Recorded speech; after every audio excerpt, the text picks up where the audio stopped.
2025 yıl Toyota Camry Elia komplektasiya zavod oq rangli 2.5 motorli bari yo'q 13.000 mil geçen maşin şu Dubayda Ardana auksyonuna. Sağ tarafında görüşünüz geldi deyim yok dostlar. Sağ taraf öngüm qo'y. Maşin hibrid 2.5 motorli. Deyimi çep tarafından şeyler olan dostlar. Çalışmalı zatları. Komplekt bumper, çep fara, çep kırlı.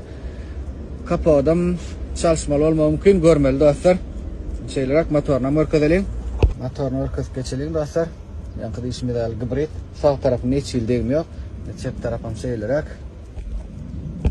Muman deyimi çep taraf çünkünden olan çep taraf ilk kırladı da defekta dostlarına örküp geçelim. Muman özüm bezer kolya hiç ili problemi yok. Yakından örküp geçelim. Maşının idine geçtik. İdine de deyim yok.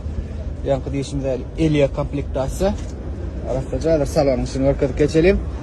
Mata salon airbag hiç il atmadık. Hem airbaglar yerine multirol, ulu monitor, çıkıp duran dik monitorlu, 3 köşek dizaynlı dostlar, start stop. Gerekli fonksiyaları əxlisi yerleştirilen eko normal sport rejimler var. Sidenyeler katı ovadan dizaynlı. Görüyorsunuz değerli dostlar.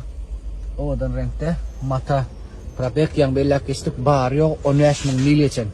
Deyim yağdan şu yerden görüp barlap bilirsiniz 25. yıl 3. ay. Maşının ilk salonuna mörkez geçelim dostlar. Sidenyeler arasacı. Primerni auksyondan 17.000-18.000 dolar töwerek alıp bolar dep pikirleniyor dostlar. Gerekdiyseniz kızıklansanız arkayın profillaki nomerler bilen habarlaşıp bilersiniz. Yatıp geçelim.